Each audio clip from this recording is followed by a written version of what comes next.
Last day का मैं थोड़ा शॉर्ट में ले लेता हूं। हमने सिस्टम की डेफिनेशन पढ़ी।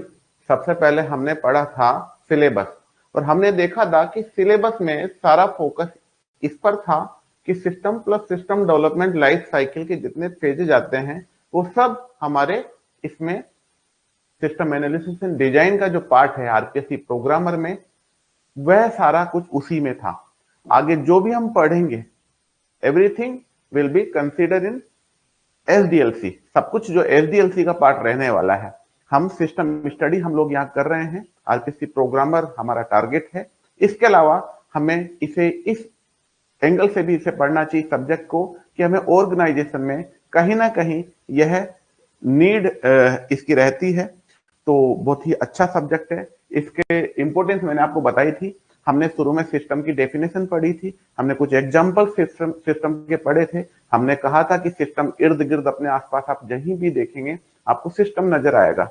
हमारी बॉडी इटसेल्फ सिस्टम है ना, नर्व सिस्टम इटसेल्फ सिस्टम। इसके बाद अब जब घर का सिस्टम भी अगर आप देखेंगे तो उसमें भी कहीं ना कहीं सिस्टमेटिक कुछ चल रहा होगा। बहुत से लोग कहते हैं यार मेरे यहाँ तो ये सिस्टम है, it is also a system. What the mean of system? System is a group of elements which work together to achieve a specific task, है ना, या स्पेसिफिक ऑब्जेक्टिव उनका होता है। उस ऑब्जेक्टिव को लेकर के एक group of components, group of elements यहाँ पे होते हैं, वही सिस्टम होता है। हम क्या पढ़ने वाले हैं? हम कैरेक्टरिस्टिक्स पढ़ेंगे सिस्टम के। कैरेक्टरिस्टिक्स को भी कुछ हम रियल टाइम एग्जांपल्स के साथ में पढ़ेंगे। जैसे ऑर्गेनाइजेशन है तो हम ऑर्गेनाइजेशन का स्ट्रक्चर हम लोग पढ़ेंगे। हमने लास्ट वाली क्लास के अंदर हमने एक कंपनी का एक प्रोजेक्ट किस तरीके से आता है और किस तरह एसडीएलसी के डिफरेंट फेजेस से होता हुआ वो एक मेंटेनेंस वाले या डिप्लॉयमेंट, और डिप्लॉयमेंट के बाद लाइफ लॉन्ग मेंटेनेंस वाले पार्ट पर वो जाता है, वो सॉफ्टवेयर जाता है या वो सिस्टम जाता है। क्योंकि हम लोग यहाँ पे जिस भी सिस्टम की बात करेंगे वह एक कंप्यूटर बेस्ड सिस्टम होगा, या यूं कहें कि वो इंफॉर्मेशन सिस्टम होगा।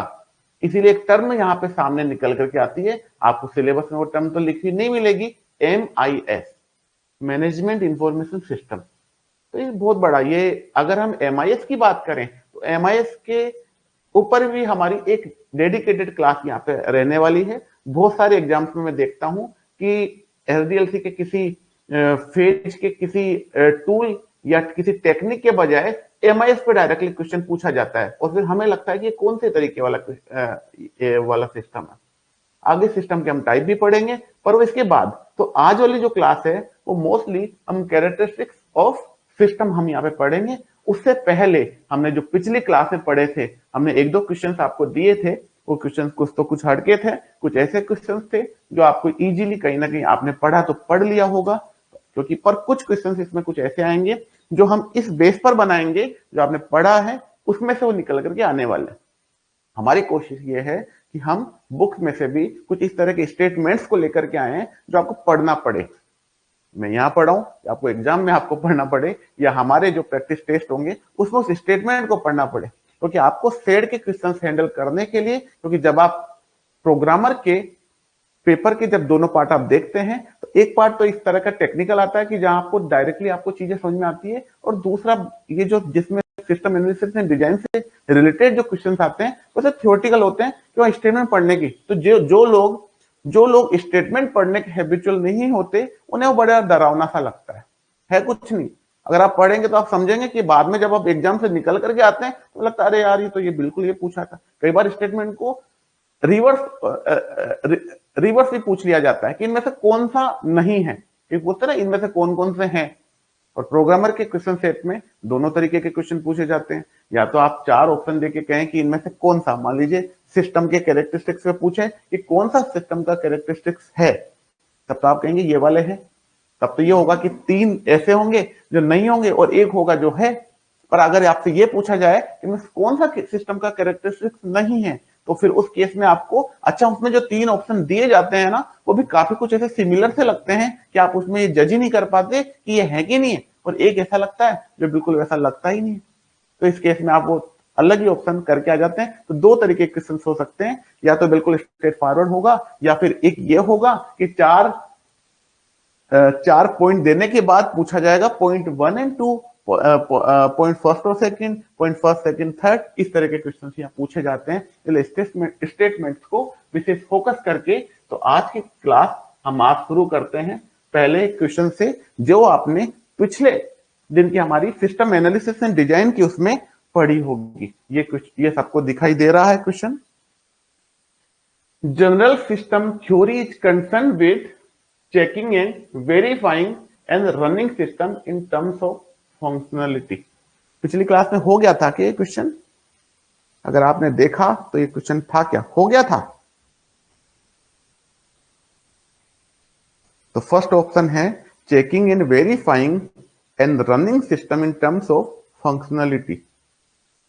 ऑप्शन बी है electronically computerize based system only, कि केवल इलेक्ट्रॉनिकली कंप्यूटराइज बेस्ड सिस्टम के लिए ही यहां सिस्टम की थ्योरी काम करती है, केवल कंप्यूटराइज बेस्ड।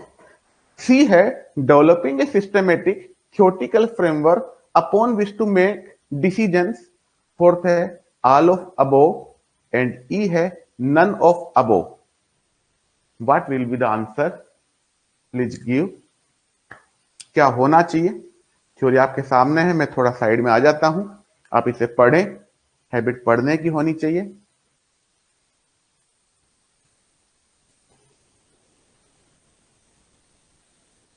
दोनों चीजों का डिफरेंस है, एक तो मैं पढ़ा हूं, एक एक लाइन का डेफिनेशन समझाऊं और फिर उसके बाद आप आंसर दें। एक आप डायरेक्टली नहीं हुआ था ना। अच्छा ठीक है, तो आप बताइए, अब बताइए।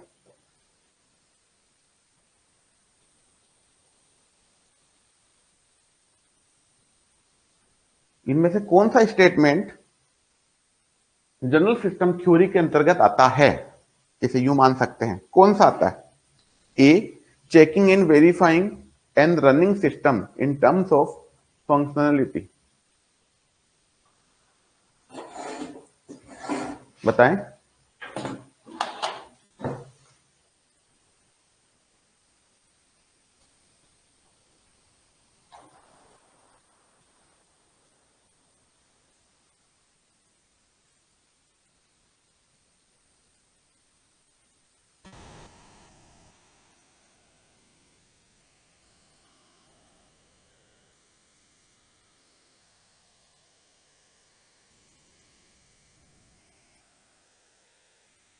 सी होना चाहिए पवन कुमार।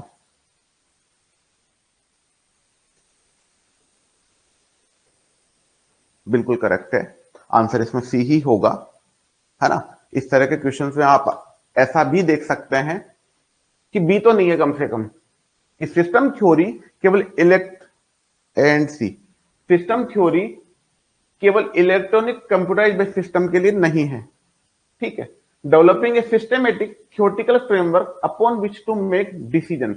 तो इसकी जो सिस्टम की थ्योरी है ना, ये है एक सिस्टमेटिक थ्योरेटिकल फ्रेमवर्क डिजाइन किया जाए कुछ डिसीजंस को लेकर के या कुछ स्पेसिफिक आउटपुट्स को लेकर के। तो ये सी आंसर इज करेक्ट। ए भी नहीं है Chandrika, checking and verifying and running system in terms of functionality, केवल फंक्शनलिटी वाइज नहीं है। यहाँ पे अगर अपन थ्योरेटिकली भी देखें तो थ्योरेटिकली भी जस्टिफाई होना चाहिए, है ना। तो ये ऑप्शन सी यहाँ पे है, सारे तो हो ही नहीं सकते, नन ऑफ अबोव हो ही नहीं, है ही नहीं इसमें, इसका आंसर इज सी, ठीक है। Let's move on next. ये एक अलग क्वेश्चन है, ये भी आपको किसी भी बुक में नहीं मिलेगा।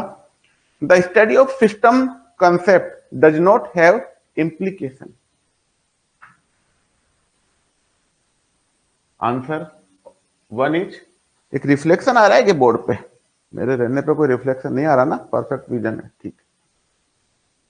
ए system must be design to achieve a pre determined object, ये के।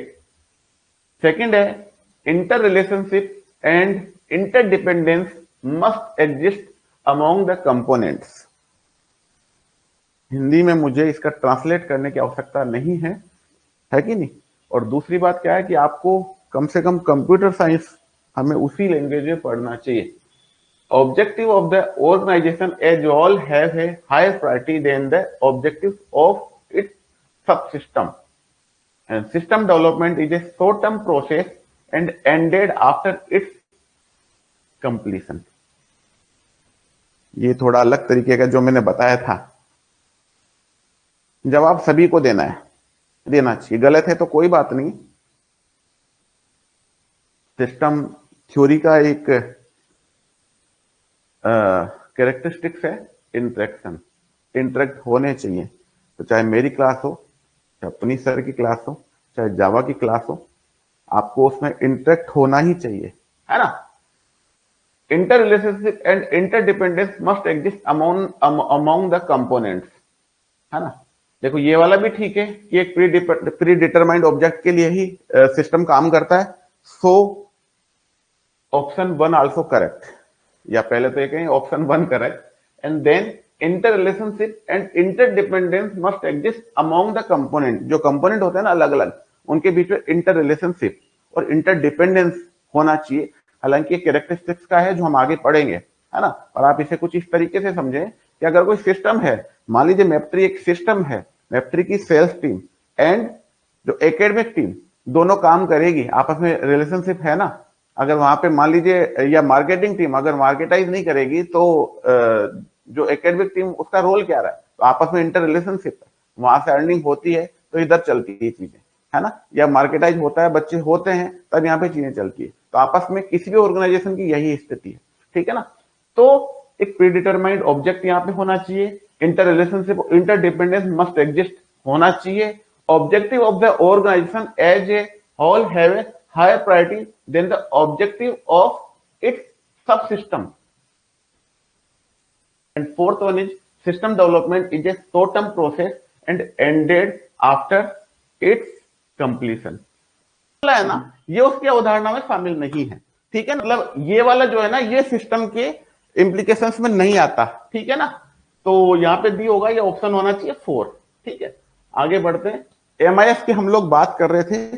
देखो जब हम सिस्टम एनालिसिस एंड डिजाइन जब पढ़ते हैं तो उसके अंदर सिस्टम की धारणा तो हर किसी सिस्टम को लेकर के, उसमें इसमें हमने पिछले एक क्वेश्चन में पढ़ा था कि केवल इलेक्ट्रॉनिक सिस्टम को लेकर के सिस्टम का कंसेप्ट काम नहीं करता। सिस्टम में बी एन ऑर्गेनाइजेशन, सिस्टम में बी एन हॉस्पिटल, बट हम लोग यहाँ पे स्पेशली हम लोग जो कंप्यूटर साइंस के स्टूडेंट होते हैं, हम यहाँ पे सिस्टम हमारा जो जिस पे हम काम करते हैं वह होता है MIS, management information system. So management information system क्या कहता है, is a study of how people use technology to manage information. Information को, और इंफॉर्मेशन क्या, आपने जब कंप्यूटर फंडामेंटल आपने पढ़ा होगा, जब बेसिक पढ़ते हैं तो इंफॉर्मेशन की क्या डेफिनेशन निकल के आती है, आप एक बार जवाब देके बताएं। इसका आंसर इतना बड़ा है नहीं कि अपन लिख ना सके। व्हाट द इंफॉर्मेशन, तो हम कहते हैं कि जब इनपुट आता है वो तो एक डाटा की रॉ फैक्ट एंड फाइल जो भी आता है एक डेटा की फॉर्मेट में आता है, जो इनपुट किया जाता है वो तो डेटा है। इंफॉर्मेशन माने कि क्या,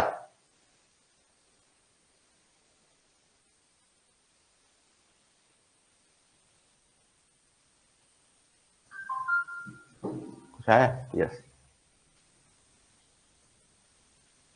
yes exactly, meaning from processing of raw data, process data जिनमें not a processing of raw data. Processing is a itself a process, processing तो खुद एक प्रोसेस का पार्ट है कि प्रोसेसिंग हो रही है, हो चुकी, उसके बाद प्रोसेस डेटा है ये। Collection of raw data, no process data, perfect है। जो डेटा है जो प्रोसेस होकर के आता है वह होती है हमारी information, senseful useful data in terms of organization need. जो हमारी ऑर्गेनाइजेशन या जो सिस्टम की नीड है उसका आउटपुट ना, क्योंकि सिस्टम की डेफिनेशन तो कहती है प्री डिफाइंड और प्री डिटरमाइंड, है ना। जो पहले से डिफाइन किया जाए और पहले एक अपेक्षित आउटपुट यहां पर आना चाहिए। मान लीजिए हम लोग यहां पे पढ़ाने निकले आपको आरपीसी प्रोग्रामर, है ना। प्रोग्रामर की प्रिपरेशन कराने के लिए हम लोग यहाँ पे क्लासेस चला रहे हैं, और इसके अंदर मान लीजिए कि हम यहाँ प्रोग्रामर के बजाय आपको कोई फिलोसफी पढ़ाने लगे, इसमें ये है वो है, बाद में पूरी क्लासेज हो जाए, एग्जाम भी हो जाए, बाद में आप एक फिलोसफर बन के निकले, that is not an perfect information और परफेक्ट आउटपुट। अगर वो परफेक्ट आउटपुट नहीं है तो सिस्टम एक करप्ट सिस्टम है। आप बन करके निकलने वाले, हो सकता है कि आप कहें कि नहीं यार ये तो और भी अच्छी चीज है, मैंने पढ़ा तो मैंने था इंजीनियर बनने के लिए, मैं डॉक्टर बन के निकला हूं, ये तो बहुत अच्छी बात है। नहीं, जिस चीज के लिए सिस्टम बनाया गया है, मैं एक एग्जांपल है, एक डिवाइस आती है, ये जो आजकल जो बच्चे करते हैं ना, अबेकस। तो अबेकस की डिवाइस एक प्लास्टिक, एक एक सॉलिड से फ्रेम के अंदर एक प्लास्टिक के कुछ लाइंस में कुछ इस तरह के राउंड शेप्ड कुछ गोलियां सी होती है, उससे बेस पे अबेकस की डिवाइस। तो मेरे एक नॉन है मिलने वाले, उन्होंने एक कंपनी स्टार्ट की, तो उन्हें अबेकस की नीड थी। और अबेकस उस टाइम पे जब ये स्टार्ट हुआ था कंसेप्ट, तो कलकत्ता से मंगाए जाते थे, वहां अच्छी कंपनी थी। जब वो आया तो उन्होंने कहा यार यहाँ ये कंपनी है ही नहीं, सब लोग वहां बाहर से मंगाते हैं, जबकि बच्चे बहुत पढ़ रहे हैं, तो क्या करें। तो उनके एक नॉन ने कहा चलो हमें डालता हूँ कंपनी। कंपनी डालने के बाद वो एक रफ क्वालिटी के अबेकस, जो खींचने में ऐसा ही हो बिल्कुल ढीला ढाला करके आ रहा, जो परफेक्ट तरीके से आया नहीं, उन्होंने क्या ये अबेकस बना। और बनाने के बाद कह रहे कि देखो इतना तो बन ही गया। सेंसलेस है। अगर परफेक्ट क्वालिटी में नहीं बना, एक परफेक्ट आउटपुट नहीं आया, सॉलिड है, बच्चे को यूं पकड़ना है, इस पकड़ने में वो नहीं आ रहा, तो आउटपुट नहीं है, सेंसफुल नहीं है। तो मैनेजमेंट इंफॉर्मेशन सिस्टम क्या करता है कि जिस भी तरीके का ऑर्गेनाइजेशन हो, चाहे कोई स्कूल चल रहा हो, चाहे कोई कोचिंग संस्थान चल रहा हो, चाहे कोई हॉस्पिटल चल रहा हो, क्योंकि हम लोग किसमें बिलीव करते हैं, as a software developer, as a software industry, हम लोग केवल सॉफ्टवेयर में बिलीव करते हैं। हमारी जो कंपनी होती है ना, वो एक वर्चुअल कंपनी होती है, या हमारा जो सिस्टम है वो एक वर्चुअल सिस्टम है। हम लोग एक सिस्टम के अंदर पूरा डेटा कलेक्ट करके या सब कुछ सिस्टमेटिकली, हमारी नीड क्या है, अगर हम लोग कुछ इस तरीके का, देखिए नए हॉस्पिटल से रिलेटेड एप्स आ रही है। कोविड के टाइम पे बहुत चला था ये। कैसे चला था कि हर कोई ऑनलाइन कंसल्टिंग, जो ऑनलाइन से रिलेटेड जो भी कुछ आ रहा है वो सब कुछ इंफॉर्मेट एक एमआईएस के अंतर्गत आता है। और हम लोग किस पे काम करते हैं, एमआईएस पर ही हम लोग काम करते हैं। एमआईएस में एक अलग तरीके के मॉडल्स की डेफिनेशन भी हम आगे आपको पढ़ाएंगे, उन पर क्वेश्चन बनते हैं असल में, इसलिए हम लोग वो पढ़ाएंगे। हालांकि वो जो अपने सिस्टम की एसडीएलसी के मॉडल्स है ना, उनसे वो अलग मॉडल्स हैं। कई बार बच्चे कंफ्यूज होते हैं कि मॉडल ये है, ये वो मॉडल है जो हम लोग वहां पे पढ़ रहे हैं। वाटरफॉल मॉडल है, अजाइल है, या और कोई जो प्रोसेस मॉडल्स है ना, वो अलग है, वो एसडीएलसी के मॉडल हैं। पर एमआईएस के मॉडल हम लोग आगे पढ़ाएंगे आपको, एक दो क्लास के बाद वो आएगा। अभी केवल डेफिनेशन में इसलिए ले रहा हूं क्योंकि अभी तक मैंने आपको एग्जांपल दिए, किसी स्कूल का एग्जांपल दे दिया, किसी ऑर्गेनाइजेशन का एग्जांपल दे दिया, गवर्नमेंट बॉडीज का एग्जांपल दे दिया। ये सिस्टम है, पर हम लोग जो काम करने वाले हैं वह है एमआईएस, मैनेजमेंट इंफॉर्मेशन सिस्टम, जिसपे टेक्नोलॉजी की मदद से किस तरह से वो सिस्टम मैनेज हो, है ना। क्योंकि ऐसा करेंगे तभी तो हम इनपुट, प्रोसेस और आउटपुट पे हम लोग बात कर पाएंगे, या हमारे सिस्टम फिर किस तरह के एनवायरनमेंट में काम कर रहा है उस पर हम लोग बात कर पाएंगे। इसलिए it include both the hardware software use to store, process and retrieve information. ये हार्डवेयर भी हो सकता है और ये सॉफ्टवेयर भी हो सकता है। जब हम टाइप ऑफ सिस्टम पढ़ेंगे ना, तो हम वहां पे पढ़ेंगे कि भाई किस तरीके के सिस्टम के एलिमेंट्स यहाँ होने वाले हैं, किसी ओपन है, क्लोज सिस्टम है, ठीक है।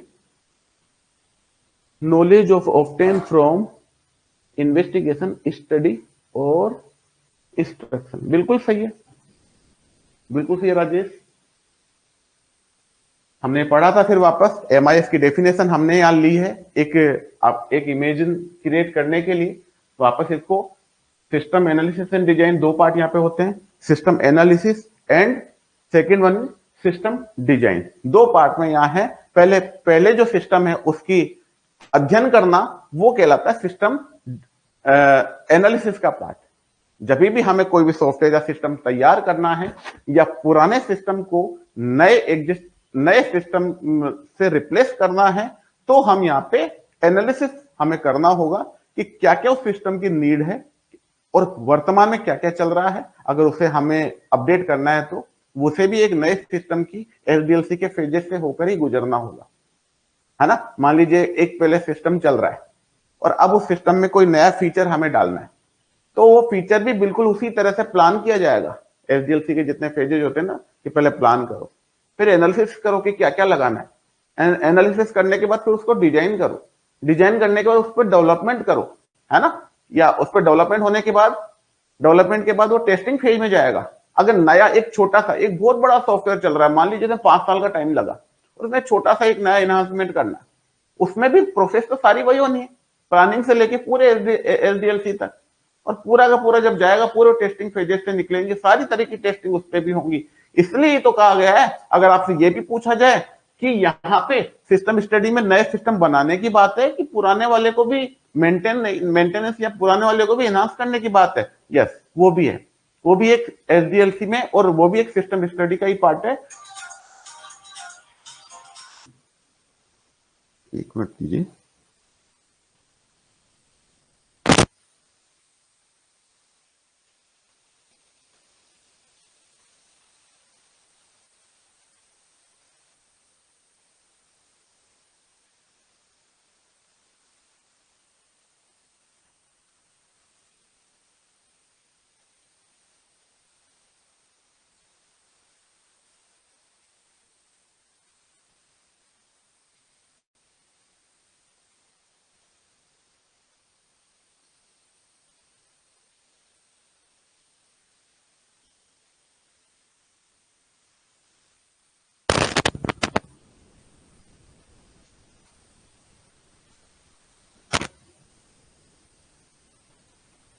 यस यस, तो हम लोग पढ़ रहे थे कि सिस्टम की जो एनालिसिस है ना, कि उसको पूरा एनालाइज किया जाएगा पहले, है ना। एनालिसिस में बहुत सारी स्टेप्स होती है, बहुत सारी एक्टिविटीज होती है।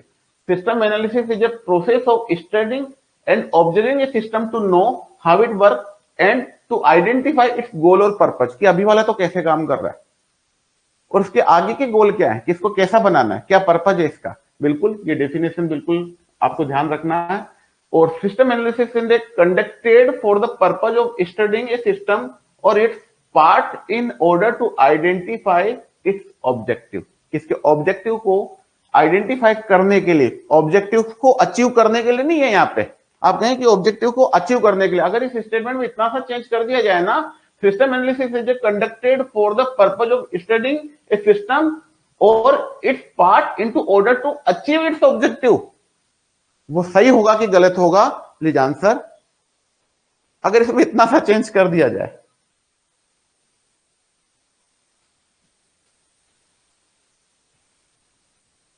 एनालिसिस का पार्ट उसकी रीडिंग करना है, उसका अचीव करना नहीं है। समझ में आ रही है क्या बात?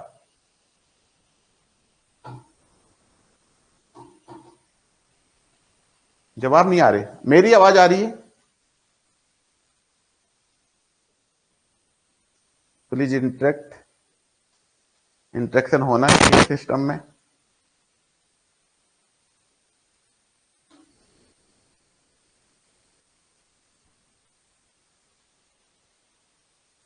आवाज आ रही है कि नहीं?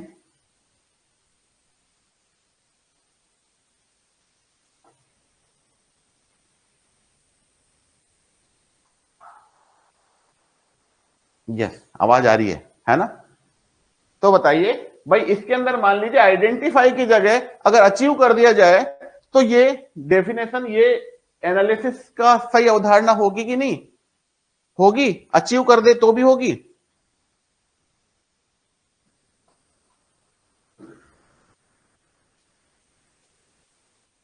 It's only it's only a process of studying and analyzing, not to achieve. Achieve अगर करना है तो वो सिस्टम एनालिसिस का पार्ट नहीं है। इससे आइडेंटिफाई करने का है ना।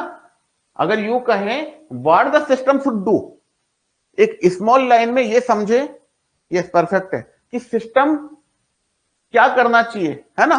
What the system should do, कि सिस्टम क्या करना चाहिए, इसे पढ़ना है केवल, कुछ नहीं करना, आगे बनाना करना, that is different thing in next part of next level of system designing process, वो अगले लेवल की बात है। जब तो दो पार्ट में डाउन दिया है, नहीं तो एक ही पार्ट बना देते सिस्टम एनालिसिस। एनालिसिस तो एनालिसिस है, यहाँ पे इसको तो वो इसमें है। अब देखो इसमें क्या क्या होता है। It involve gathering detail about a new system, नए सिस्टम की इंफॉर्मेशन गैदर करता है, कलेक्ट करता है, एंड डेवलपिंग प्रोटोटाइप आइडिया। और इसमें क्या करते हैं एनालिसिस के टाइम, देखो इसे प्रोटोटाइप बनाना, एक छोटा प्रोटोटाइप है, आप उसे डेवलपमेंट ना समझें, वो प्रोटोटाइप है, वो एनालिसिस करने के लिए होता है। जब आप प्रोजेक्ट्स बनाते हैं ना, तो प्रोजेक्ट के प्रोटोटाइप में पता है क्या होता है, क्योंकि हमारे तो वर्चुअल प्रोजेक्ट चलते हैं। अब आप कहेंगे और उसके अंदर क्या होता है कि ऐसे डिजाइन फेज बना दिया जाता है कि जैसे वायर फ्रेम भी एक तरह का प्रोटोटाइप होता है। वायर फ्रेम क्या होता है कि जैसे कोई वेबसाइट बनानी है या कोई सॉफ्टवेयर बनाना है, तो सॉफ्टवेयर को पूरा डिजाइन किया जाता है कि जैसे पूरा बोर्ड है, ये सॉफ्टवेयर है, यहाँ पे मान लीजिए साइड में सॉफ्टवेयर में उसके फंक्शनल मेन्यूज वहां पे रहेंगे कि भाई हाँ यहाँ पे ये होम है, यहाँ पे है मान लीजिए स्टूडेंट्स का डेटा है तो क्लिक करके स्टूडेंट आए, यहाँ पे मान लीजिए क्लासेज हैं या सब्जेक्ट्स हैं तो सब्जेक्ट्स आए, क्लिक करने पे सब्जेक्ट्स आए। तो ये अगर उसका वायर फ्रेम या एक प्रोटोटाइप बनाना हो ना किसी वेबसाइट का, क्योंकि हम लोगों को ताजमहल तो बनाना नहीं है कि ताजमहल बड़ा बनाना है तो छोटा सा मिनिएचर बना के रख दिया, है ना, ताजमहल तो बनाना नहीं है, सॉफ्टवेयर बनाना है तो प्रोटोटाइप, उसमें वायर फ्रेम बनते हैं, वायर फ्रेम में पूरा इस तरह का स्केलेटन होगा, लाइंस होंगी केवल, कि उसके अंदर ये भी नहीं है कि पूरा वैसा वैसा डिजाइन कलर वगैरह सब कुछ होगा। क्लिक करने पे वहां रो डेटा एक क्या कहें कि फिक्स डेटा, है ना, केवल देखने के पर्पज से, जो रियल डेटा नहीं होगा वो वहां पे दिखा करके पूरा बता दिया जाता है कि नहीं। तो इस तरीके का यहाँ पे मॉडल्स वगैरह जो यहाँ बनते हैं ना, इसके क्या कहते हैं उसके प्रोटोटाइप्स वगैरह, वो भी यहाँ पे the purpose of system analysis to create a logical model of a system, एक लॉजिकल मॉडल बनाना कि दिमाग में फिट हो कि बनाना क्या है, करना क्या है। अगर एनालिसिस नहीं होगा तो हम नेक्स्ट लेवल पे हम लोग पहुंच ही नहीं सकते। डिजाइन भी तब करेंगे ना जब उसका एक गोल क्लियर होगा। डिजाइनिंग में क्या क्या होता है, डिजाइनिंग में तो हर तरीके के डिजाइन होते हैं। डेटाबेस डिजाइन भी है कि डेटाबेस में स्ट्रक्चर कैसा होगा। डेटाबेस डिजाइन में क्या होता है कि बैकएंड पर किस तरह से टेबल्स में रिलेशनशिप होने वाले हैं। मान लीजिए एक ऑनलाइन स्टडी का कोई ऐप या सॉफ्टवेयर बनाया जाना है, तो बैकएंड के अंदर क्या टेबल्स बनने वाली है, जो स्टूडेंट्स आ रहे हैं उनका स्टूडेंट्स की टेबल बनने वाली, कोर्सेज की टेबल बनने वाली कि कौन सा, और साथ में उनके रिलेशनशिप भी बनने वाले हैं कि एक स्टूडेंट है कमलेश और इसने आरपीसी प्रोग्रामर का कोर्स ले रखा है, एक स्टूडेंट है कमलेश, एक दूसरा कोर्स है हमारा कंप्यूटर इंस्ट्रक्टर का, पर नहीं कमलेश ने नहीं ले रखा कंप्यूटर इंस्ट्रक्टर का। इसका मतलब कमलेश और दूसरा कोर्स है आरपीसी प्रोग्रामर, इनको मैनेज करने के लिए कि आपस में लिंकिंग रिलेशनशिप किस किस में होगी, कमलेश एंड आरपीसी प्रोग्रामर में होगी ना, कंप्यूटर उद्देश्यक में तो होगी नहीं। अब उसको बैकएंड पे मैनेज करने के लिए मैनेज कैसे करोगे, डायरेक्ट तो इस तरह से ये तो है नहीं कि आरपीसी प्रोग्रामर केवल कमलेश को असाइन किया हुआ है, वो तो और भी वहां तो बहुत से स्टूडेंट है, चंद्रिका है, तन्मय है, और भी बहुत सारे स्टूडेंट है। जब इतने सारों को असाइन किया तो जाहिर तौर पे वहां पे एक इंटरमीडिएट टेबल और बनानी होगी, ट्रांजिशनल टेबल, जहां पे सबकी लिंकिंग आपस में हो रही होगी। मान लीजिए कमलेश का आईडी है, यूजर आईडी है 5, चंद्रिका का यूजर आईडी है 6, है ना, और वहां पे कोर्स अपना प्रोग्रामर है, उस कोर्स का आईडी है मान लीजिए 7।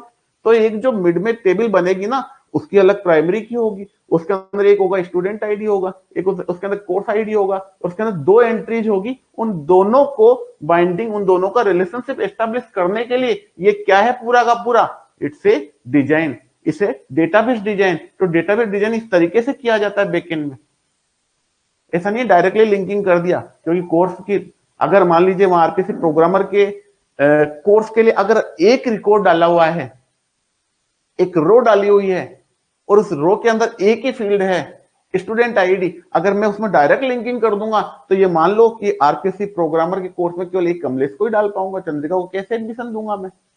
या आप इतने सारे लोग, इतने सारे कई हंड्रेड्स ऑफ स्टूडेंट यहाँ पे ज्वाइन किए हुए हैं, कोर्स वही है ना, और उसको किस तरह से देखते हैं वो लोग, इसलिए तो देखते हैं क्योंकि वहां पे अलग अलग असाइन किए हुए हैं यहाँ पे, ठीक है। और फिर उसके रिपोर्ट सेक्शन है कि रिपोर्ट्स भी बाद में देखी जानी, reports also the part of system study, उन पे भी हम लोग आगे बात करेंगे। रिपोर्ट जनरेट होगी सिस्टम में, सब कुछ हम पढ़ेंगे। तो ये एनालिसिस जो है, क्योंकि दो ही तो चीजें हैं, system analysis and system design. वो सिस्टम डिजाइन जो है पूरे को बनाना क्या है या बनाने के लिए क्या करना है, उसकी स्टडी है। How to accomplish the objective of the system, system के जो ऑब्जेक्टिव है उनको हम प्राप्त कैसे करेंगे, अचीव कैसे करेंगे, वह है हमारा सिस्टम डिजाइन। उसका वर्चुअल किस तरह से बनेगा, सिस्टम डिजाइन में डेटाबेस डिजाइन हो सकता है, स्क्रेचेज डिजाइन हो सकते हैं, यूआई डिजाइन हो सकता है। UI, what the full form of UI please बताएं, यूआई की फुल फॉर्म क्या है?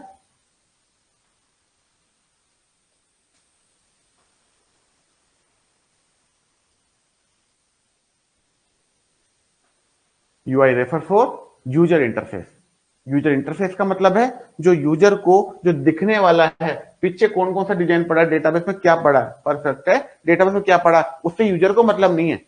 अब आपको थोड़े ना इससे मतलब है कि डेटाबेस में हमने कोर्स को और स्टूडेंट्स को कितने टेबल से मैनेज किया हुआ है, फिर तो वहां पे कुछ और भी टेबल मैनेज हो रही होगी कि किसने कितना किसका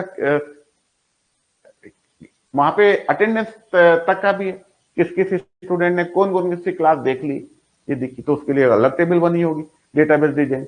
शुरू में मान लीजिए कि सॉफ्टवेयर के अंदर केवल पढ़ने का और स्टूडेंट का एनरोलमेंट का ही सिस्टम बनाया हो, बाद में बताया गया हो कि इसमें तो अटेंडेंस सिस्टम भी मैनेज होगा। और अटेंडेंस सिस्टम किसने बनाया, जब एक सिस्टम पूरा तैयार हो गया उसके बाद एनहांसमेंट में आया, मान लीजिए अगले फेज आए। अभी भी आप देखते हैं अपडेट्स आते हैं ना किसी भी सॉफ्टवेयर के, जब आप मोबाइल ऐप देखते हैं, एंड्रॉइड की मोबाइल ऐप जब आप यूज करते हैं तो उसमें अपडेट्स आते हैं ना। वो अपडेट्स क्या है और क्या करते हैं आपके आपके फोन में वो अपडेट, जब कोई अपडेट आते हैं वो आपके फोन की एग्जिस्टिंग ऐप को रिप्लेस कर देते हैं, नई से नए फीचर आ जाते हैं वहां पे। किसने बनाए थे, किसी ने बनाए होंगे।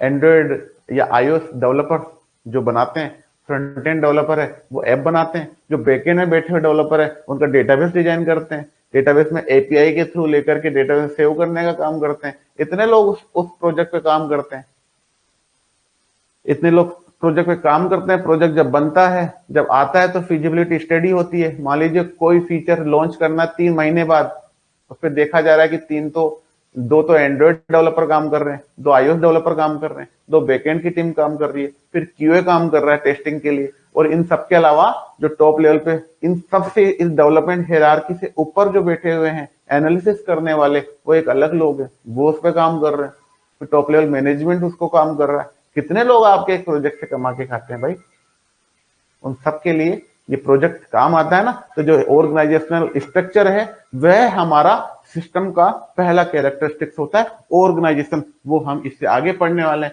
इससे पढ़े। System design is a process of planning a new system और रिप्लेसिंग एन एग्जिस्टिंग सिस्टम। बिल्कुल सही बात है, या तो नया बनाना है या पुराने को रिप्लेस करना है। पर नया बनाना, पुराने को रिप्लेस करना, ये तो सिस्टम स्टडी में आता है। It's a system study. अगर हम बात करें केवल इतनी बात हो, a new system study consider a to create a new system or replacing an existing system। अगर मैं यहां पे करूं consider a create a new system or replacing existing system, that consider in system study, या वो system study की अवधारणा है। पर अगर सिस्टम डिजाइन की अवधारणा की बात करूं तो इसी स्टेटमेंट के अंदर, अगर यहाँ पे it is a process of planning, यहाँ पे स्टेटमेंट में केवल 2-4 शब्दों का इधर उधर करने का काम हुआ, डेफिनेशन बदल गई, और जहां डेफिनेशन बदल गई वहां एक चैलेंजिंग क्वेश्चन आपके सामने आया। और यही शुरुआत होती है किसी भी उसके, जब इस तरह के ऑप्शंस आते हैं ना 3-4-5, तो हम इसी में तो कंफ्यूज होते हैं कि हमें तो स्टेटमेंट बिल्कुल रटा रटा है, दिमाग में फिट है। उसे समझने की कोशिश करो।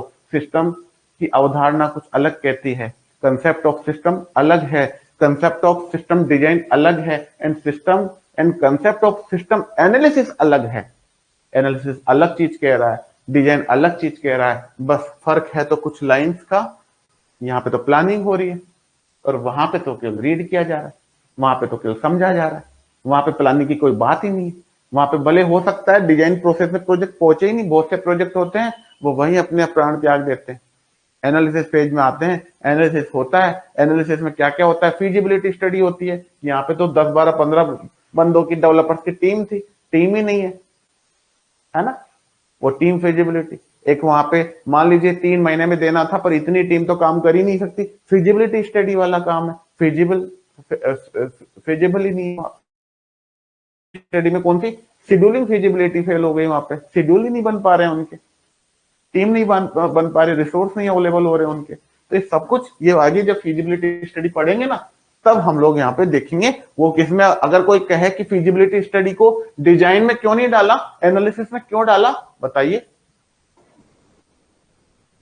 फिजिबिलिटी स्टडी को आप इसी तरह से समझे ना कि जो स्टडी का पार्ट है ना वो एनालिसिस है, और जो बनाने का पार्ट है ना कि प्लानिंग व्लानिंग भी होने लगी, उसको किस तरह से एग्जीक्यूट करना है, वो पार्ट है आगे डिजाइन का, डेवलपमेंट भी डिजाइन का। अगर इन दो पार्ट्स में अगर अपन सोचे ना, system analysis and system design, तो आगे डेवलप करना है, आगे जो भी फ्लो सारा कुछ काम करना है, वो सब डिजाइन का पार्ट है, बनने का पार्ट है सब कुछ, इसलिए वो आगे का पार्ट है। तो इसमें ये फोकस किस पे करता है, how to accomplish objective of the system, जो सिस्टम पे जो ऑब्जेक्टिव हमने तय किए थे कि भाई ये होना चाहिए, उन्हें किस तरह से अकम्प्लिश किया जाए, उन्हें कैसे प्राप्त किया जाए, उस पर इसका फोकस होता है सिस्टम डिजाइन का। और सिस्टम एनालिसिस का फोकस होता है कि करना क्या है भाई, सिस्टम करेगा क्या, तो इसे पढ़ो, इसे देखो, है ना। ठीक है, तो यहां पे हुआ, आगे देखते हैं। It's when system developer define the technical details of project, इसके अंदर और क्या क्या होता है, कौन कौन सी डिटेल्स यहाँ पे होती है, क्या क्या इंक्लूड करता है। स्क्रीन डिजाइन, फोन पे अलग अलग स्क्रीन होगी, स्क्रीन किसका पार्ट है, यूआई का पार्ट है। यूजर को अच्छा तो लगना चाहिए ना, बहुत सारे सॉफ्टवेयर तो इसीलिए फेल हो जाते हैं, हमें पसंद ही नहीं आते, हम समझ ही नहीं पाते कि इसके अंदर वो ऑप्शन कहाँ है। हम लोग आपस में कहते हैं, मान लीजिए अभी हमारी ये ऐप ही है, बहुत सारे स्टूडेंट्स को ये नहीं अगर नजर आता है कि सर डेमो देखे कहाँ। अब क्योंकि इसकी तो लिमिटेशन है कि इसमें कई सारी चीजें होती है, इसलिए डेमो को बताना पड़ता है कि उस वाले पार्ट पे जाके देखो। अगर कितना अच्छा सिस्टम हो कि एक ही के अंदर फ्रंट पे ही दिख जाए, पर यूआई कितना अच्छा है कि जब लाइव क्लास चलती है ना तो उसका नोटिफिकेशन भी आपको होम पे ही आ जाता है। ये it's a part of UI, user interface का पार्ट है ना, यूजर इंटरफेस का पार्ट है। और स्क्रीन डिजाइन में यहाँ आता है कि स्क्रीन कैसी होगी ये तय किया जाता है, यही आ जाए सबसे पहले बैठते हैं सामने सामने, ये दिखना चाहिए। एक मान लीजिए कि एक कोई एनजीओ चलने वाले, एनजीओ की साइट बनानी है, तो एनजीओ की साइट में क्या कहेगा बनवाने वाले, और बनाने वाले क्या कहेगा, या उसकी फिजिबिलिटी स्टडी करने वाले जो टॉप लेवल मैनेजमेंट वाले लोग हैं वो क्या कहेंगे, वो यही तो कहेंगे। नीचे वाले तो हो सकता है बना दे अपनी सहूलियत के साथ, वो कहेंगे नहीं नहीं, डोनेशन का बटन आना चाहिए सामने, जैसे वो देखें उसके ऊपर एक तरह का वीडियो आया है कि हम क्या क्या काम कर रहे हैं, देखो कि ये एनजीओ कितना काम करता है, कहाँ कहाँ काम करता है, और उसके साथ ही नीचे, और वो कहेंगे यार उनका कितना सोचते हैं बताइए लोग, वहां कहेंगे कि इस तरह का वीडियो चल जाए, हमारी साइड लोड होते हैं वीडियो चल जाए कि देखो इन्होंने इतने इतने हजार बच्चों को इन्होंने स्लम उनसे निकाल करके पढ़ाई में डाला, इन्होंने ये डाला, एक वीडियो चल जाता है जस्ट।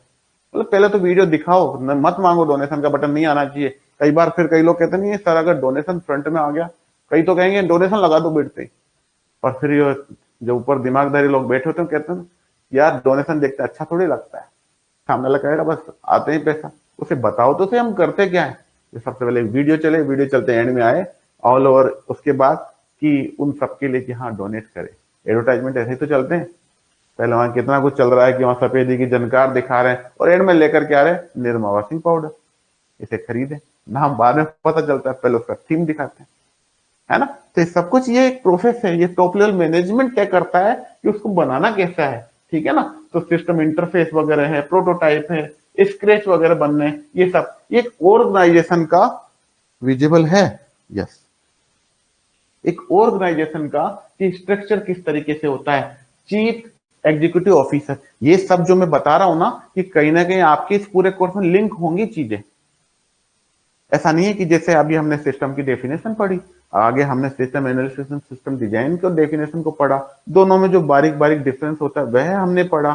अब एक, क्योंकि हम जब एमआईएस की बात हम लोग करेंगे ना, मैनेजमेंट इंफॉर्मेशन सिस्टम, तो वहां पे हर एक एंटिटी, उसका हर एक कंपोनेंट जो है ना, एलिमेंट जो है उस सिस्टम का, उस एलिमेंट की बात करनी होगी। और इन एलिमेंट्स में तो पूरे टॉप लेवल से लेकर के low level management, low level तक के जो स्टाफ होता है वो सब यहाँ कंसिडर होते हैं। तो किसी ऑर्गेनाइजेशन की अगर मैं बात करूं, मान लीजिए चीफ एग्जीक्यूटिव ऑफिसर, यहां से ये स्टार्ट होता है, ये सबसे टॉप लेवल मैनेजमेंट है। उसके बाद हेड इंजीनियरिंग, अगर कोई टेक्निकल चीज है, मान लीजिए कोई प्रोडक्ट बनाने वाली फर्म है, कोई प्रोडक्ट बनाती है, कोई इक्विपमेंट बनाती है, मान लीजिए लैपटॉप बनाने वाली फर्म है मान लीजिए, तो वहां पे है हेड इंजीनियरिंग कि भाई टेक्निकल कंपनीज में इसको कई जगह टेक्निकल डायरेक्टर या टेक्निकल प्रेसिडेंट तक की पोस्ट के नाम से जानते हैं, पर अगर हम ऐसे कहें तो ये हेड इंजीनियरिंग डिपार्टमेंट के हेड है यहाँ पे।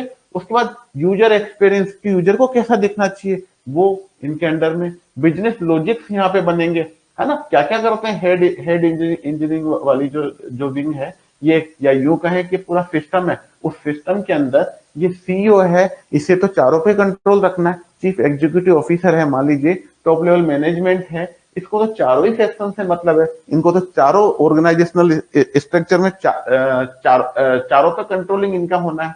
तो यहाँ पे हेड क्या क्या करेगा, यूजर एक्सपीरियंस कैसा है, बिजनेस लॉजिक्स कैसे है, एडमिन या सर्वर नेटवर्क वगैरह सारा, है ना। अगर किसी server network in sense of online software यहाँ ये कह सकते हैं, है ना। तो कुछ इस तरीके के अंदर ये डिपार्टमेंट ये देखता है। Head supply chain, head supply chain के अंदर क्या क्या कैटेगरी वगैरह की, किस किस कैटेगरी का, फिर procurement, shipping and logistic, warehouse, stock, ये इन्वेंट्री से रिलेटेड है बेसिकली। ये जो इन्वेंट्री से रिलेटेड यहाँ पे डेटा है। अब यहाँ पे कुछ टर्म तो हमें खुद को ही नहीं ये समझ में आती कि भाई किस सेंस में क्या पर्पज से काम में लिया गया। कोई प्रोडक्ट अगर बना है तो बनाने वाला जो प्रोडक्शन विंग है ना वो यहाँ है, चेन विंग यहाँ है, ठीक है। यहाँ पे कि सप्लाई किस तरीके से यहाँ होना, इन्वेंट्री कैसे मैनेज होना। किसी गवर्नमेंट ऑर्गेनाइजेशन में है, जैसे मान लीजिए सीएमएचओ है अपने जयपुर में, है ना, मेडिकल, तो उसमें स्टॉक मैनेज करने वाली टीम अलग होती है ना, कि स्टॉक किस तरह, और जो स्टॉक इकट्ठा हुआ ये बना रहा है, ये स्टॉक कर रहा है इन्वेंट्री का, ये मार्केटाइज कर रहा है, और ये फाइनेंस पूरा देख रहा है कि पैसा भाई मार्केट तो तुमने कर दिया, पैसा आ भी रहा है कि नहीं, पैसा आ रहा है कि नहीं, जा रहा है कि नहीं, एम्प्लॉयज को सैलरीज पे आउट वगैरह टाइम पे हो रहा है कि नहीं। तो ये सारा सिस्टम इस तरीके से यहाँ बना हुआ है। तो ये मार्केटिंग है, डिजिटलाइज करना है, ब्रांड बनाना है, एफिलिएट मार्केटिंग करना है। एफिलिएट मार्केटिंग क्या होता है? एफिलिएट मार्केटिंग होता है कि रेफरल मार्केटिंग भी होती है ना। एफिलिएट मार्केटिंग में आपने कोई प्रोडक्ट खरीदा और आपको लिंक आया कि इस लिंक को अपने 3 लोगों को शेयर करो तो आपको कूपन मिलेगा। It's also part of affiliate marketing, referral marketing, है ना। तो ये इस तरीके का है एफिलिएट मार्केटिंग, जहां लिंक के थ्रू से मार्केटाइज किया जाता है, यूजर से ही करवाई जाती है मार्केटिंग, उसको कुछ प्रलोभन देके या उसको कुछ बेनिफिट्स देकर। प्रलोभन इज ए डिफरेंट थिंग। प्रलोभन अगर हम कहें तो एक लालच टाइप का होता है, लालच नहीं है वो। अगर आपका कोई जानने वाला आपको कोई लिंक भेज रहा है ना तो लालची नहीं है उसको बेनिफिट मिल जाए वो अलग बात है। ऐसा तो नहीं है ना, लालच तो वो हुआ कि प्रोडक्ट तो 100 रुपए का था और आपसे वो 150 ले रहा, नहीं ले रहा, 100 रुपए लेगा, पर उसको कुछ बेनिफिट उसमें मिल जाता है। तो एफिलिएट मार्केटिंग इस तरीके की मार्केटिंग होती है। ब्रांड मार्केटिंग है कि यहाँ पे कट आउट लग रहे हैं, टीवी एड आ रहा है, इस तरह की ब्रांडिंग मार्केटिंग होता है। ये डिजिटल मार्केटिंग होता है, जब आप फेसबुक चला रहे होते हैं तो उसमें एडवर्टाइजमेंट आता है, यूट्यूब चला रहे होते हैं तो किसी और का एडवर्टाइजमेंट आ जाता है। ये सब डिजिटल मार्केटिंग का पार्ट है। एसएमएस कैंपेनिंग है, व्हाट्सएप कैंपेनिंग है। और हेड ऑफ फाइनेंस क्या करता है? एचआर देखना है, पैसे का लेन देन देखना है और फैसिलिटीज देखनी है पूरे स्टाफ को और साथ ही साथ यूजर्स को भी। तो ये ऑर्गेनाइजेशनल स्ट्रक्चर है जहां पे मेनली 4 तरीके के पार्ट बने हुए होते हैं। इसे आप हेड इंजीनियरिंग मत कहिए, क्योंकि ये तो एक वर्ड कई बार कई कंपनी में डिफरेंट वर्ड होता है, पर एक टेक्निकल हेड है मान लो जो बना रहे हैं ना। प्रोडक्शन विंग है ये, प्रोडक्शन विंग, ये सप्लाई चेन विंग है। मान लीजिए यहां से ऑर्डर्स आते हैं 100 के, तो ये इस चीज को कंफर्म करेगा कि 100 है हमारे स्टॉक में। अगर नहीं है तो ये इससे कम्युनिकेट होगा, किससे कम्युनिकेट होगा? प्रोडक्शन से कम्युनिकेट होगा आपस में। एक दूसरे जो ये मतलब ये सब सिस्टम्स है, आपस में सब सिस्टम एक दूसरे से इंटरेक्ट करेंगे कि भैया बनाओ बढ़ाओ, बनाओ बढ़ाओ के लिए फिर ये इससे इंटरेक्ट करेगा कि भैया यहाँ रॉ मटेरियल कहाँ है, रॉ मटेरियल चलो फाइनेंस वालों से बात करो, पैसा रिलीज करो, पैसा आया, फिर ये काम करेगा। तो आपस में एक दूसरे से इस तरह से इंटरेक्ट यहाँ पे होते हैं। यहाँ से पैसा आएगा, नहीं आएगा तो, और फिर बोले आ गया, बन भी गया, इसने उनसे पैसा लिया, फाइनेंस वालों से पैसा सैंक्शन हुआ, सैंक्शन होने के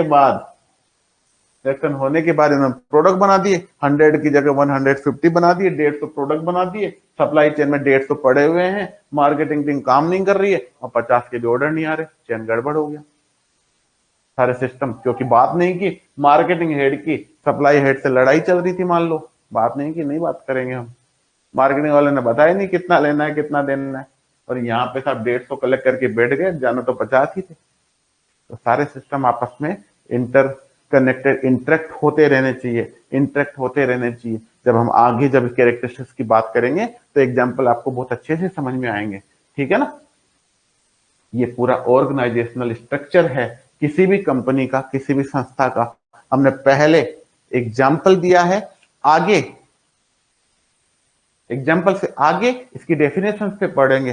ठीक है, एक रिवर्स ऑर्डर में हम लोग यहाँ पे पढ़ाई कर रहे हैं। आज हेड मार्केटिंग देखा, तो इस तरह मेनली 4 ही विंग काम करती है हर ऑर्गेनाइजेशन में। मगर एग्जाम्पल गवर्नमेंट एग्जाम्पल में एक बार लेता हूं मैं आपका, कि जब आपकी वैकेंसी निकलनी होती है ना फाइनेंस वाली, सॉरी प्रोग्रामर की, तो प्रोग्रामर में या फाइनेंस को जानी है रिक्वेस्ट। ठीक है, फाइनेंस को रिक्वेस्ट जानी है। फाइनेंस को रिक्वेस्ट जाने के बाद फाइनेंस से बार बार यही तो हो रहा है, फाइनेंस ने क्या कहा, मान लीजिए इसमें एक चीज आपको इस तरह से समझे।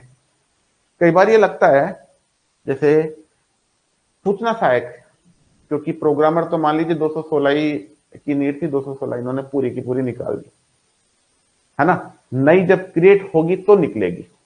कई बार जैसे पिछले ये था, लगभग पिछली बार जब इंफॉर्मेटिक असिस्टेंट की जब वैकेंसी आई थी तो 3,500 के आसपास सीट वैकेंट थी। इंतजार ये हो रहा था कि 3600 पोस्ट आएंगी, 3600 पोस्ट यहाँ पे आने वाली है।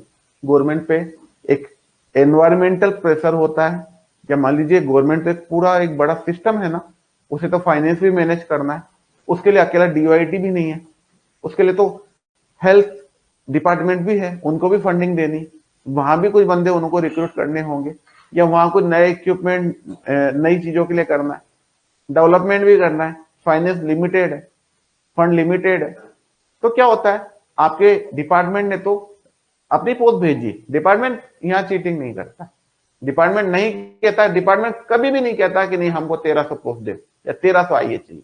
डिपार्टमेंट कहता है हमको 3600 आईए चाहिए। जब डिपार्टमेंट कहता है कि हमको 3600 इंफॉर्मेटिक असिस्टेंट चाहिए, वो रिक्वेस्ट जाती है किसको, पहले मतलब फाइनेंस डिपार्टमेंट, जब वो 3600 की जब रिक्वेस्ट जाती है तो फाइनेंस डिपार्टमेंट तो अपना फंड पूरा इधर उधर कर चुका होता है, तो क्या कहता है, फिर वो अपनी गणित बिठा कर कहते हैं कि नहीं नहीं इतना, चलो हम 1300 का फंड यहाँ पे हम लोग दे सकते हैं। गवर्नमेंट क्या कहती है, वैकेंसी तो निकालना जरूरी है, 3600 मत निकालो, 1300 निकाल दो, माहौल भी बना रहेगा, फंड भी मैनेज रहेगा, और कुछ आ भी जाएंगे स्टाफ।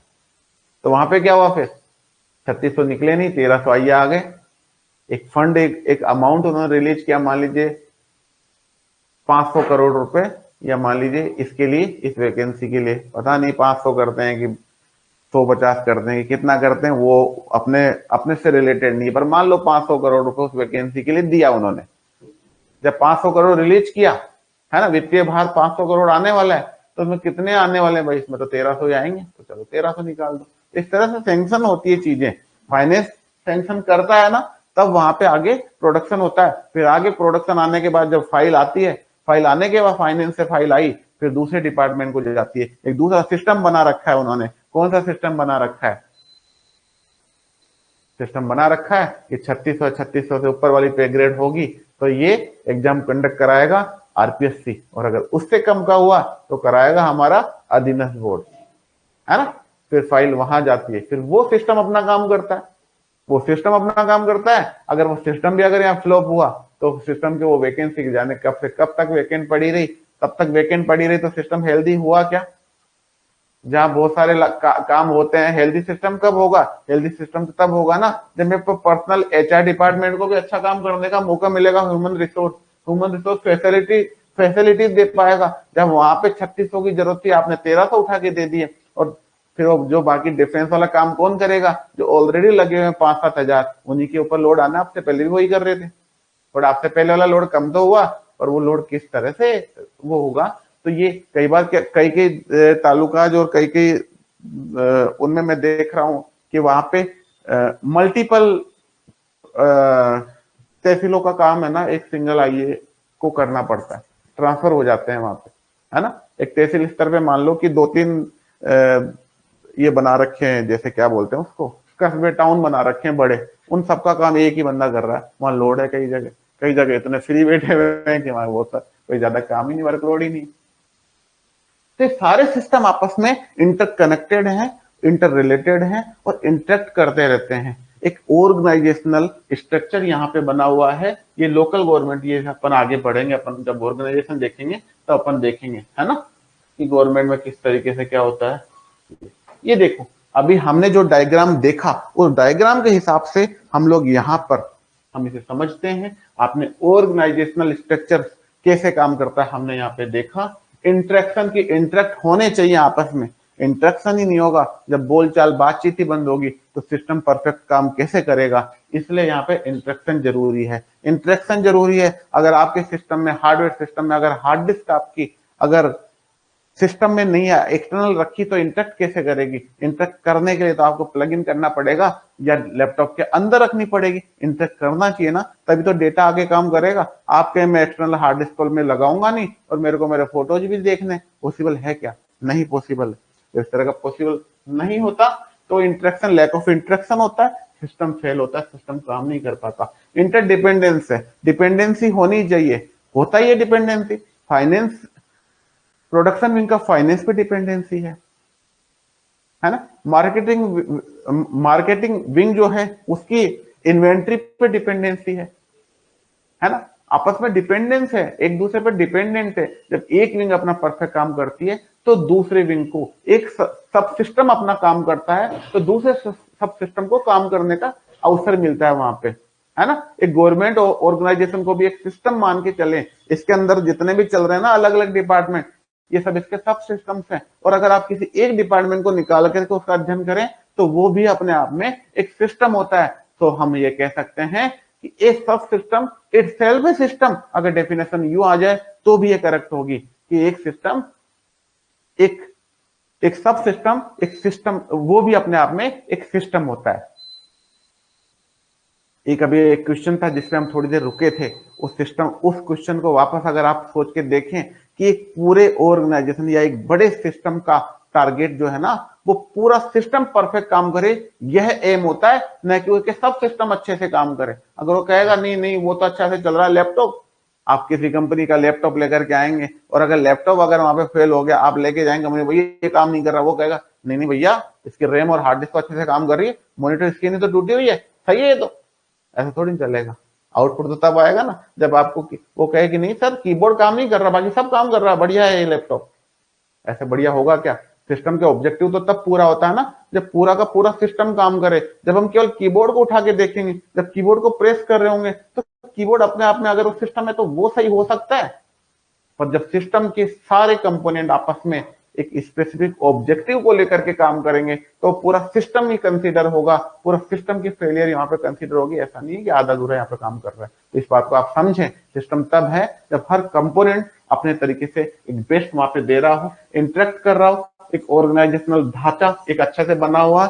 ये हम पढ़ते हैं ना सीओ, कंप्यूटर ऑर्गेनाइजेशन में हम पूरे कंप्यूटर ऑर्गेनाइजेशन की तो स्टडी करते हैं यहाँ पे कि भाई इसमें हर पार्ट की स्टडी करते हैं, तो वह ऑर्गेनाइजेशनल स्ट्रक्चर यहाँ पे है। इसके बाद इंटरेक्ट, इंट्रीगेशन, ये हम आगे पढ़ेंगे, है ना। इसको थोड़ा सा ये वन बाय वन करके इसको इस तरह से हायरार्कियल प्रोसेस बना रखिए, मेहनत करती है बैकएंड टीम जब इस तरह के स्ट्रक्चर यहाँ पे बन करके आते हैं। आप देखें आगे जिन लोगों ने पहले पढ़ा होगा वो उनको भी ये आगे देखना चाहिए। आगे कंटेंट हमारा रेगुलरली अपडेट होता है, अपडेट होता रहता है और अपडेट होगा आगे जब तक आपके एग्जाम चलते रहेंगे, नए क्वेश्चंस आते रहेंगे। कई क्वेश्चंस हम बोर्ड पर लाने के बाद उसको रोक दिया करेंगे क्योंकि वो मिस्टेक बाय मिस्टेक उसमें कुछ गड़बड़ था उस क्वेश्चन में, है ना। इसीलिए मैं देख रहा था, मैंने कहा इसमें करेक्ट। चलिए हम इसको आगे की स्टडी हम नेक्स्ट क्लास में करेंगे। उससे पहले कुछ क्वेश्चंस हमारी टीम तैयार करेगी, वो हम आपको देंगे। कुछ क्वेश्चंस हमारे बनाए हुए हम आपको देंगे। कल की क्लास, कल सैटरडे को, कल क्लास सॉरी कल फ्राइडे को छुट्टी रहेगी। नेक्स्ट जो वीकेंड पे जो क्वेरी सेशन होगा इसमें नेटवर्किंग की क्लास होगी, जावा की भी क्लास होगी, पर अभी नहीं होगी। जावा के फैकल्टी अभी उसके लिए तैयार कर रहे हैं आपके लिए कंटेंट, क्वेश्चंस वगैरह। और होपफुली नेक्स्ट को हम एक लंबा लगभग 1-2 घंटे के आसपास हम क्वेरी सेशन उसका करवा देंगे, आगे करवा देंगे। छूटेगा कुछ नहीं, चिंता मत कीजिए, है ना। और अपने क्वेश्चन साथ साथ मैं देता रहूंगा, या फिर हो सकता है कि हमारे इस रेगुलर टाइम के अलावा ही टाइम में आपको दे करके वो क्वेश्चंस मैं दूं, कभी इवनिंग में दे दूं, कभी सैटरडे को दे दूं, इस तरह के सेशन।